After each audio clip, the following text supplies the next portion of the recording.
وقرة أعيننا سيدنا ومولانا محمد صلى الله عليه وسلم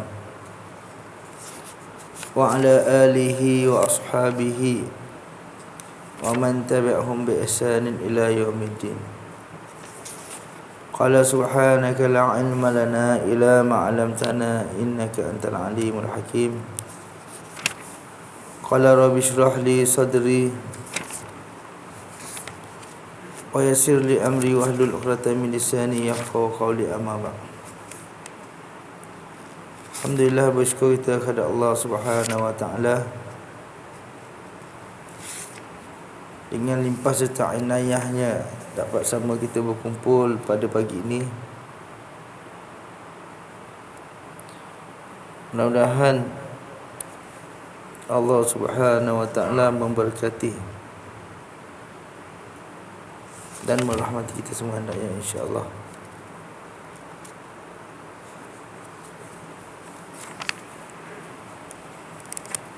InsyaAllah kita sambung pengajian kita.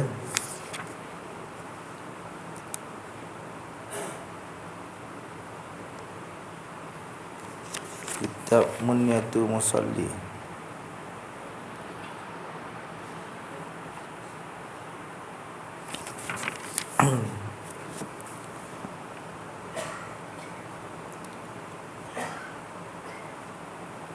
Qala musannifu rahimallahu ta'ala wa nafa'na bi ulumihi fi daraini.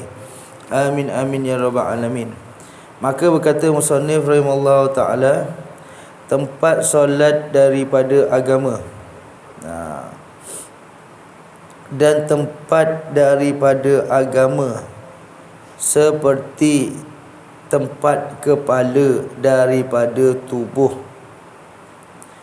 Maka seperti bahawasanya tiada hidup bagi orang yang tiada kepala baginya, maka demikianlah tiada agama bagi orang yang tiada sembahyang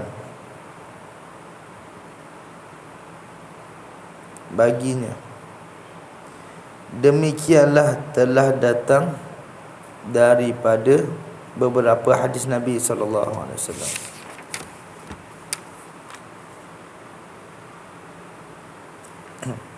Hadirin yang dirahmati Allah Subhanahu wa taala sekalian,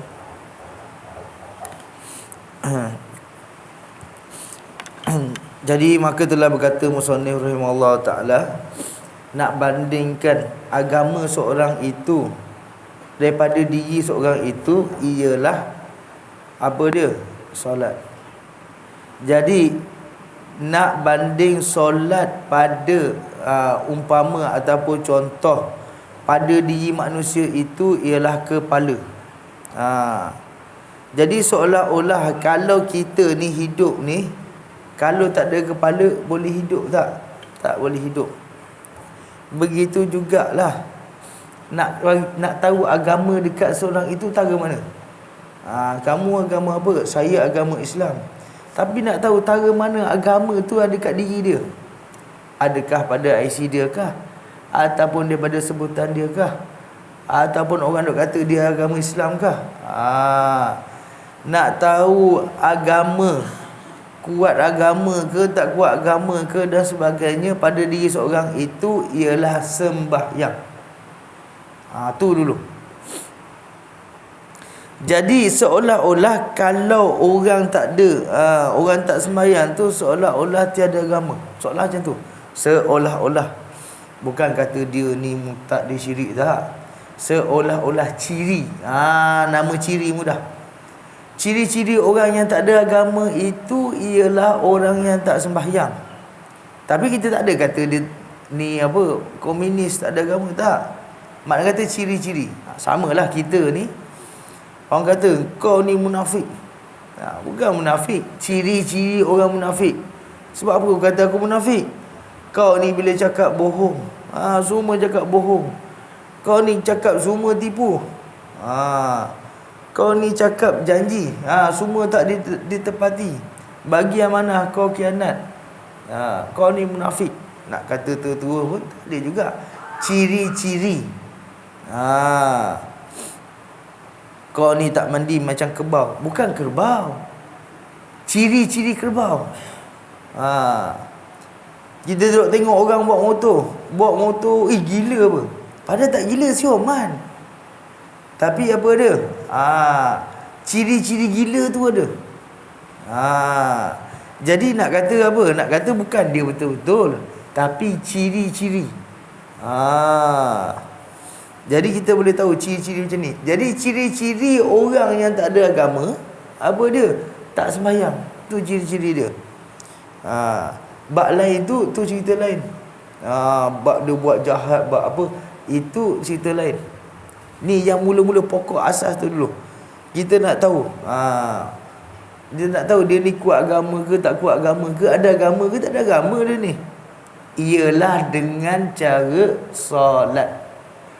Maka ciri-ciri orang yang tak ada agama itu ialah orang yang tidak solat. Kena faham. Jadi orang faham lain pula. Ustaz ni selamba je kata. Bila kata apa tak sembahyang ni tak ada agama tu. Tak. Ciri-ciri. Sebab tu dia buat perumpamaan. Orang yang tak sembahyang itu kalau diumpamakan dengan tubuh badan, ialah orang yang hidup tak ada kepala. Tak ada kepala, mana boleh nak hidup. Jadi seolah-olah dia mati. Orang yang apa, orang tak sembahyang tu seolah-olah ialah orang mati. Sebab apa? Sembahyang tu diumpamakan kalau tubuh badan tu kepala. Tak ada tangan boleh hidup lagi. Tak ada kaki boleh hidup lagi. Tak ada kepala tak boleh hidup. Itu satu. Kemudian hadis Nabi SAW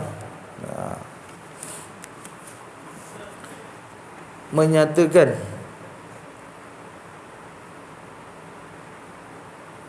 berkenaan dengan apa? Berkenaan dengan solat tadi itu. Kemudian ayat Quran surah Al-Baqarah ayat 238. Maka Allah Subhanahu Wa Taala menyatakan, maka menjadikan kami, yakni akan Allah Subhanahu Wa Taala, dan akan kamu daripada orang yang memeliharakan atas sembahyang yang waktu, mauquta, waktu.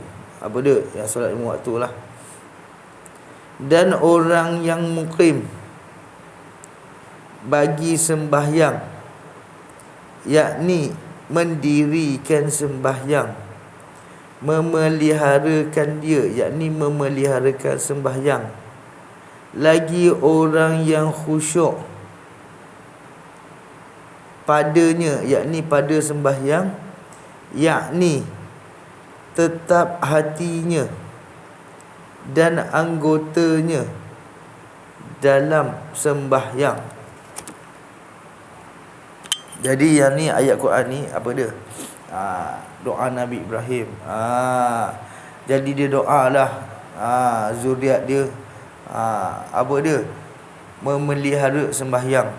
Maka mengetahuilah kita bahawasanya Allah kata Allah, kami akan memelihara kamu. Siapa kamu? Kita lah.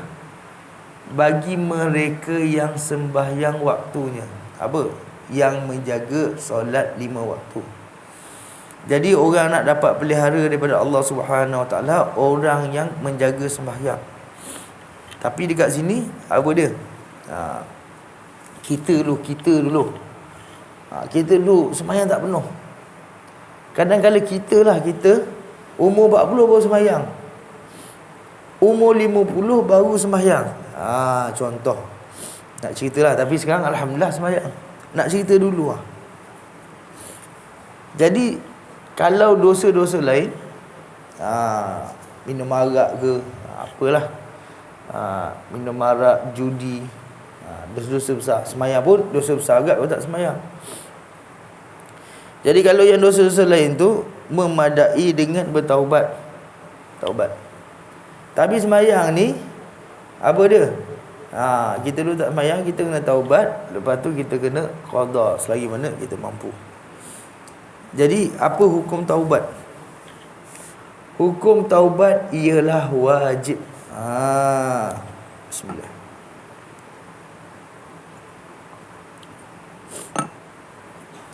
Hukum taubat ialah wajib. Jadi taubat ni apa? Taubat ni kalau makna daripada segi bahasa dia kembali kepada mana? Kembali kepada fitrah lah. Asal kita tak buat dosa, lepas tu kita buat dosa, lepas tu kita kembali. Jadi taubat ni hukum dia wajib, bukan harus, bukan sunat. Jadi taubat ni wajib. Taubat apa? Taubat segala dosa.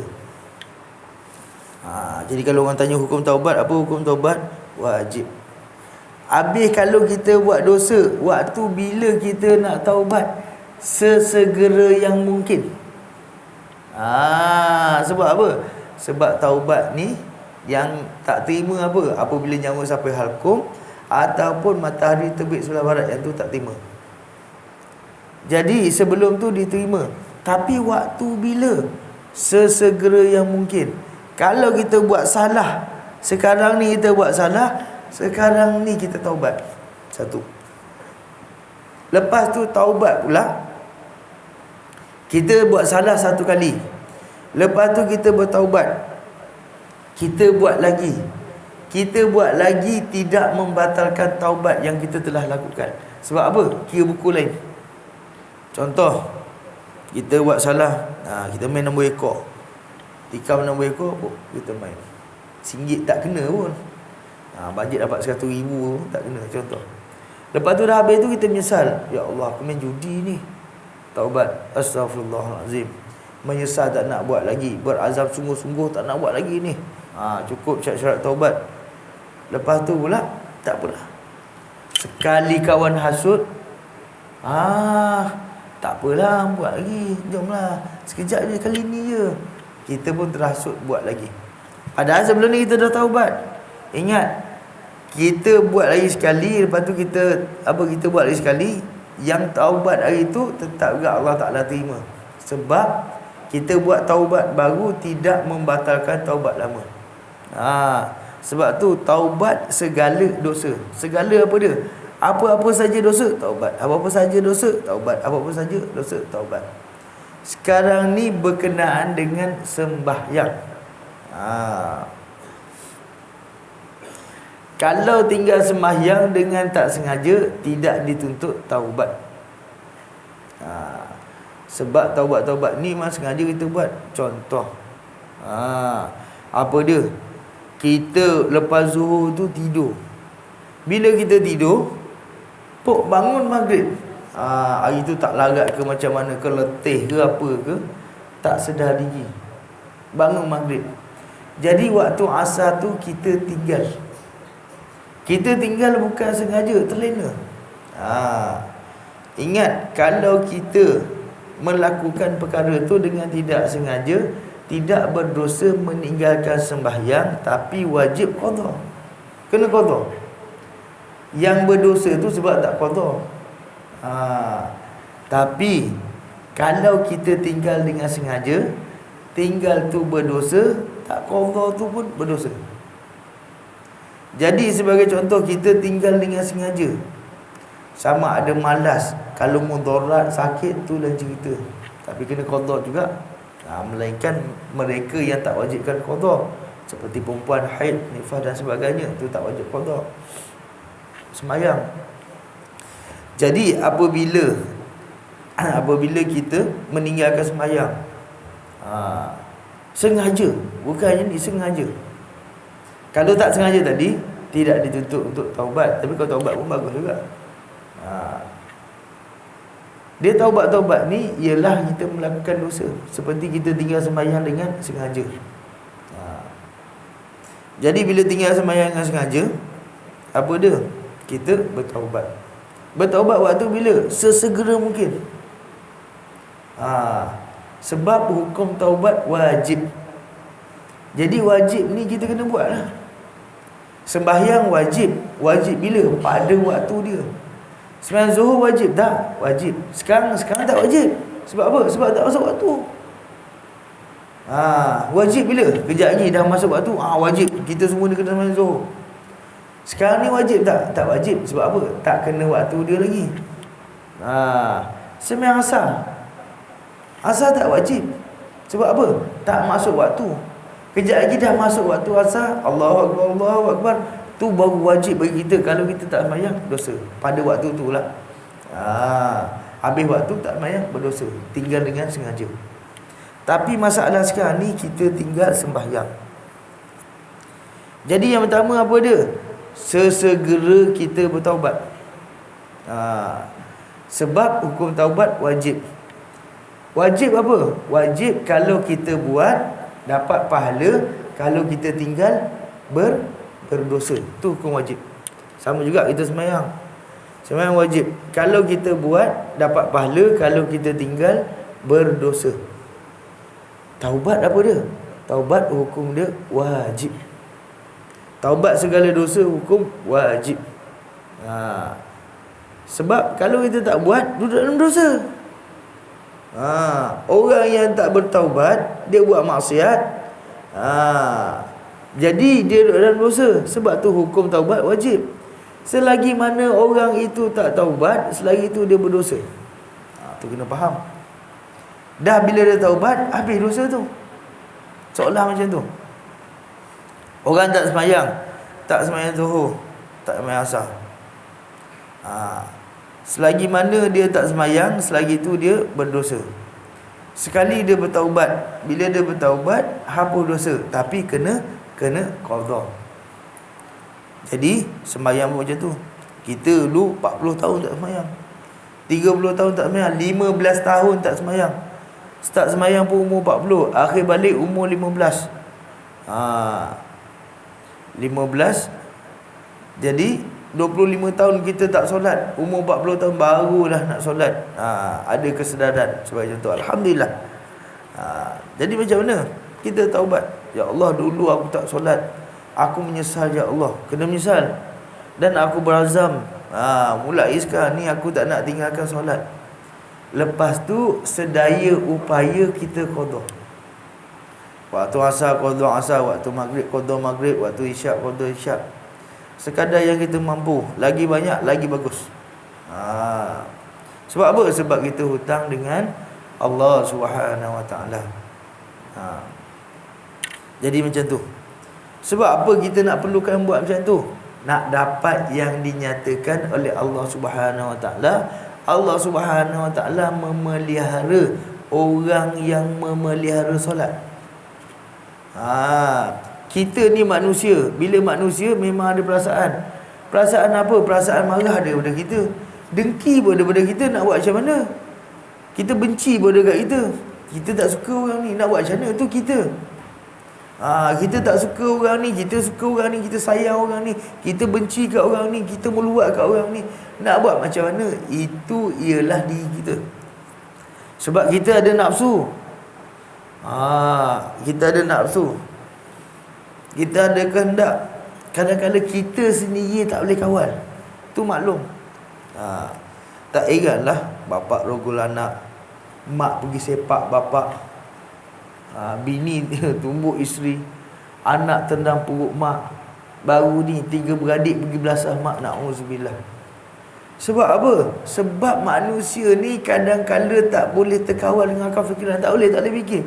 Mak dia tak boleh fikir ke? Dulu kecil-kecil basuh berak dan sebagainya, pergi tumbuk mak dia. Tak boleh nak fikir. Melawan tak cerita lah. Anak-anak kita melawan kita. Kadang-kadang apa dia? Tak boleh fikir. Sebab apa? Sebab sifat itu ada pada manusia. Masuk lagi bisikan syaitan. Kadang-kadang kita sendiri pun tak boleh kawan. Kita marah kat orang, marah. Kadang-kadang tak buat hati, buat golok, buat parang, pergi nak tetak orang. Nak buat macam mana? Kita ni jenis panas baran. Sebab apa? Sebab kita. Tapi apabila kita ada perasaan yang sedemikian, kadang-kadang kita sendiri tak boleh sabar. Kita sendiri pun kata tuan, saya sendiri pun kadang tak boleh sabar. Geram je, nak marah kat orang apa. Tapi kita mengharapkan peliharaan daripada Allah Subhanahu Wa Taala. Nasib baiklah Allah Taala halang kita. Nasib baiklah Allah Taala boleh pelihara kita. Kalau ikutkan hati, ni nak kata, kalau ikutkan hati lama dah lunyai. Contoh, ni kalau ikutkan hati ni lama dah. Ada patut dia pergi ambil tanah aku. Ni kalau ikut hati ni memang aku dah belasah dah dia. Contoh. Sebab apa? Sebab kita manusia. Ada apa? Ada perasaan, ada nafsu, ada kehendak panah barat, cepat panas dan sebagainya. Tambah pula muda-muda. Yang tua pula apa dia? Cakap sikit terasa tak nak kawan tu apa. Nak buat macam mana? Kita manusia. Dan perangai tu memang ada perangai pada manusia. Tapi macam mana kita boleh nak kawal? Kadang-kadang kita memang tak boleh kawal. Sampai satu tahap nafsu kita tak boleh kawal. Ada kes rogol, kes apa. Rogol anak sendiri. Boleh masuk akal ke? Tak boleh. Kena menjaga. Bapak kena menjaga sebab rogol anak. Kena sebat. Nak marah pun bapak. Kejap lagi marah sangat pun kesian. Orang tua. Contoh. Tapi waktu tu apa dia? Tak boleh terkawal dengan hawa nafsu. Jadi nak minta siapa pelihara? Allah. Hati tak tenang, jiwa kacau. Duit ada tapi tak tenang. Buat ni tak kena, buat ni tak kena, buat ni tak kena, buat ni sakit hati, buat ni tak boleh nak hidup apa semua. Sebab apa? Sebab tiada pemeliharaan daripada Allah Subhanahu Wa Taala. Tu je punca. Tapi kalau ada pemeliharaan daripada Allah Subhanahu Wa Taala, hidup susah pun bahagia. Hidup susah bahagia. Orang Palestin makan tak cukup, api tak ada, perang sana sini apa semua, bahagia je. Tanya budak-budak, cita-cita apa? Cita-cita kami nak jadi mujahidin, nak mati syahid. Tu je. Padahal dalam keadaan susah.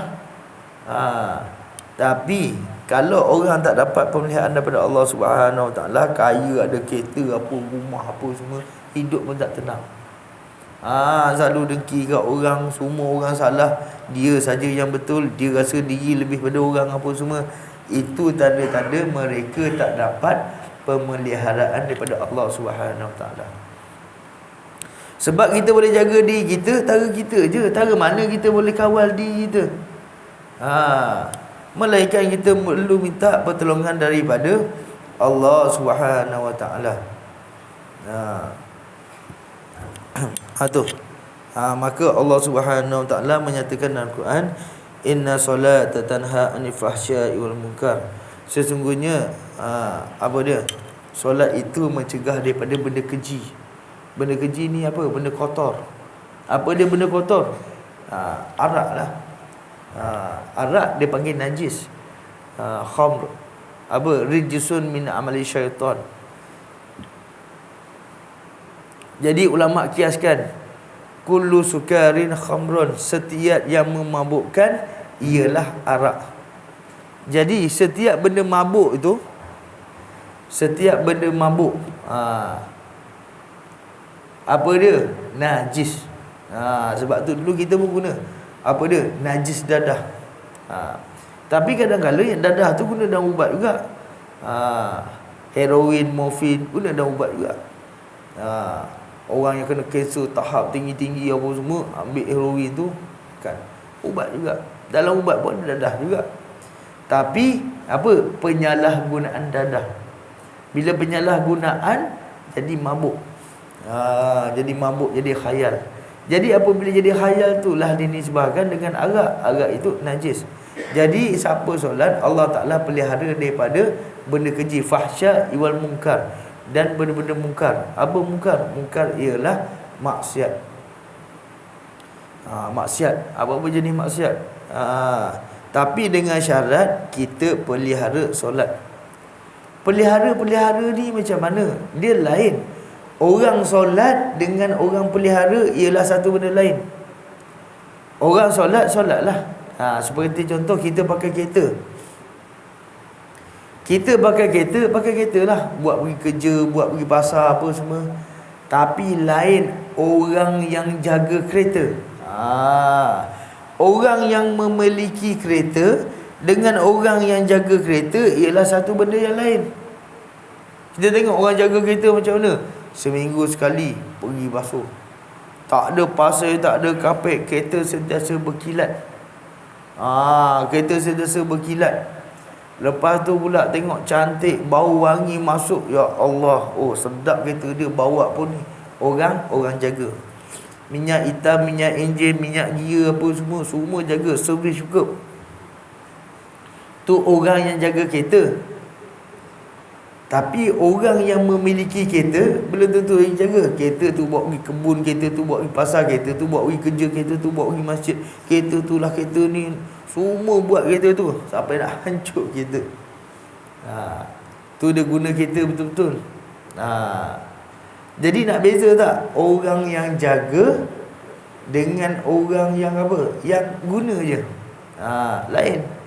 Sama jugalah dengan orang yang sembahyang dan orang yang menjaga sembahyang. Ya, kita sembahyang 5 waktu, tapi kita pelihara tak? Seolah-olah kita sembahyang awal waktu. Kita sembahyang dengan penuh pengharapan dan sebagainya. Bismillah. Jadi kat sini dia tunjuk lagi ciri-ciri nak jaga solat. Ialah menunggu waktu solat. Ciri-ciri orang yang pelihara solat ni, dia menunggu. Lagi mengekalkan atas sembahyang, yakni tiap-tiap sudah sembahyang, tiap-tiap lepas sembahyang tu mencita-cita ia, yakni kita lah, orang yang sembahyang tu hendak mengerjakan sembahyang yang keduanya. Demikianlah selama-lamanya.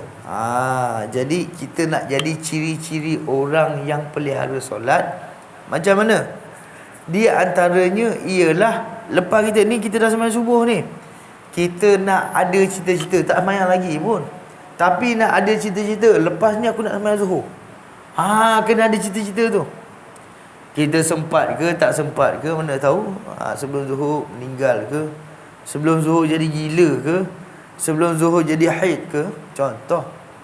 Tapi nak ceritanya ciri-ciri orang yang menjaga sembahyang itu, dia ada cita-cita, lepas ni aku nak sembahyang zuhur. Kena ada macam tu. Jadi tak payah mana pun, kena ada macam tu. Macam kita lah, orang yang jaga kereta. Minggu ni aku tak basuh lagi kereta ni. Aku ingat hari Sabtu, esok nak pergi basuh. Tapi belum tentu lagi, dia pun esok hujan, tak jadi basuh. Tapi jenis orang nak jaga tu, dia dah cadang siap-siap dah. Esok aku nak pergi basuh kereta, lepas tu pula aku nak beli minyak wangi. Nak bagi apa? Kereta ni apa? Bagi wangi. Lepas tu pula aku nak pergi tukar kapet. Dia ada cita-cita dah. Buat lagi? Tak buat lagi. Tapi nak kata ciri-ciri orang yang pelihara kereta macam tu lah. Dia tengok kereta dia, kotor kereta ni. Ni esok aku nak pergi basuh, lepas tu aku nak pergi kilat sikit, nak pergi polish sikit, nak bagi cantik-cantik. Nampak dia ada cita-cita tu. Jadi bagi orang yang memelihara solat pun, dia pun nak cita-cita juga. Apa cita-cita dia? Lepas ni aku nak sembahyang zuhur. Dia dah habis sembahyang zuhur, lepas ni aku cita-cita nak sembahyang asar. Kena ada macam tu. Tu salah satu cita-cita, ialah orang yang nak memelihara akan solat. Jadi kita pun kena ada cita-cita macam tu. Cita-cita. Sebab apa? Sebab bila kita ada cita-cita tu, seolah-olah apa dia? Kita memperingati Allah Subhanahu Wa Taala. Cara nak ingat Allah Subhanahu Wa Taala dengan solat lah. Allah Ta'ala kata, kalau kamu ingat aku ingat kamu. Sama juga, kalau orang yang sembahyang, Allah Ta'ala ingat dia, Allah Ta'ala pelihara dia. Tapi kalau tak sembahyang, Allah Ta'ala tak pelihara dia. Tapi dalam keadaan Allah Ta'ala ingat kita. Uzkuruni azkurkum. Ingatkan aku, nescaya aku ingatkan kamu. Allah Subhanahu Wa Taala itu salah satu namanya ialah Al-Wadud. Al-Wadud maksud apa? Al-Wadud maksud kata rindu. Rindu kat siapa? Allah Ta'ala ni maha rindu. Rindu kat siapa? Rindu dekat hamba-hamba dia. Apabila rindu dekat hamba-hamba dia, apa tindakan hamba-hamba dia ni? Siapa hamba dia? Kita lah. Apa tindakan kita kepada Allah Subhanahu Wa Ta'ala? Kurang-kurang pun kita ada cita-cita sekejap lagi nak sembahyang. Sebab bersembahyang itulah seolah-olah kita bercakap, bertemu dengan Allah Subhanahu Wa Taala. Jadi apa dia? Nak lepaskan kerinduan kepada Allah Subhanahu Wa Taala. Begitu jugalah Allah Subhanahu Wa Taala itu memiliki dengan sifat rindu Al-Wadud kepada hamba-hamba dia. Jadi kita kena ada cita-cita nak apa? Lepas ni aku nak sembahyang Zuhur. Antara tu je. Lepas tu kita buat kerja kita. Kejap lagi kita nak masak nasi lemak ke, kita nak goreng ke, kita nak kerja ke, apa ke, apa kita buat. Tapi kena ada cita-cita. Kejap lagi aku nak main Zuhur. Seolah-olah kita nak bertemu dengan Allah Subhanahu Wa Taala. Kena ada sifat tu. Mudah ceritalah. Kita yang tua-tua ni duduk kat kampung. Anak kita duduk mana? Tu, duduk KL, duduk Johor Bahru, duduk bandar-bandar besar, duduk Selangor. Kita ni dengan anak macam mana? Rindu. Kadang-kadang tambah pula yang duduk seorang, yang duduk dua orang lelaki bini. Rindu dekat anak-anak. Lepas tu rindu dekat cucu-cucu. Duduk mana? Duduk luar. Kadang-kadang anak tak telefon pun. Kita duduk telefon anak. Bila nak balik, tahu dah tak balik. Tapi sebab apa? Sebab rindu. Nak kau sihat nak? Alung sihat tak? Angah sihat tak? Sebab apa? Sebab kita ibu pun kita ada sifat rindu. Kita ayah pun kita ada sifat rindu dekat anak-anak. Tapi anak-anak duduk kat sana, dia sibuk kerja apa semua, tak ingat kita. Macam manakah perasaan kita? Macam manakah? Oh, mak lupa lah nak telefon. Kau ni macam tak ada mak je. Kita pun sampai kadang-kadang marah macam tu. Sebulan tak telefon dah. Kau ni tak telefon apa? Mak hidup ke, mak sakit ke, kau tak ambil peduli. Rasa apa? Rasa sakit hati juga. Rasa marah juga.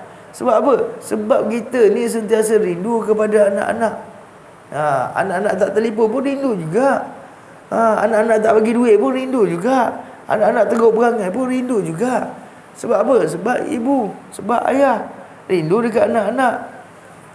Begitulah Allah Subhanahu Wa Taala. Di antara nama-namanya Al-Wadud, ialah rindu. Dia rindu dekat hamba-hambanya.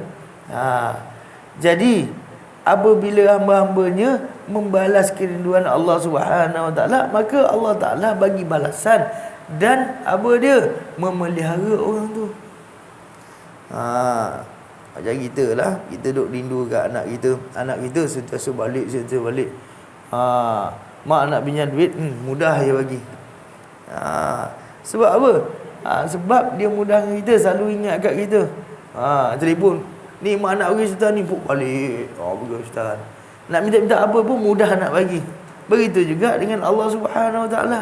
Maka orang yang sentiasa ingat dekat dia, orang yang sentiasa mengharap belas kasihan dekat dia, orang yang sentiasa memelihara solat, untuk menjaga solat 5 waktu, maka Allah Subhanahu Wa Taala itu pun sama juga terhadap makhluk, ialah memelihara makhluk itu, yakni hamba-hamba dia. Wallahu ta'ala alam. InsyaAllah kita sambung lagi pada yang akan datang. Sini sikit pengumuman. Jadi tuan-tuan dan puan-puan, sini saya inginlah mohon sikit sumbangan, yang mana ada kelebihan tu, untuk membantulah. Misalkan bil-bil untuk tahfiz saya. Jikalau boleh ni, nanti kita tak tabung depan. Wallahu ta'ala alam. Boleh ni ambil tabung. A'udzubillahi minasyaitonir rajim. Bismillahirrahmanirrahim. Allahumma aftah alaina futuhal arifina bihikmatika wa anshur alaina min khazain rahmatika wa zakina ma nasina wa alimna ma jahlina birahmatika ya arhamar rahimin. Allahumma zina ilman warzuqna fahman. Amin amin ya rabbal alamin. Jika ada nak beri sumbangan, boleh datang ke depan. Kita buat tabung. Assalamualaikum warahmatullahi wabarakatuh.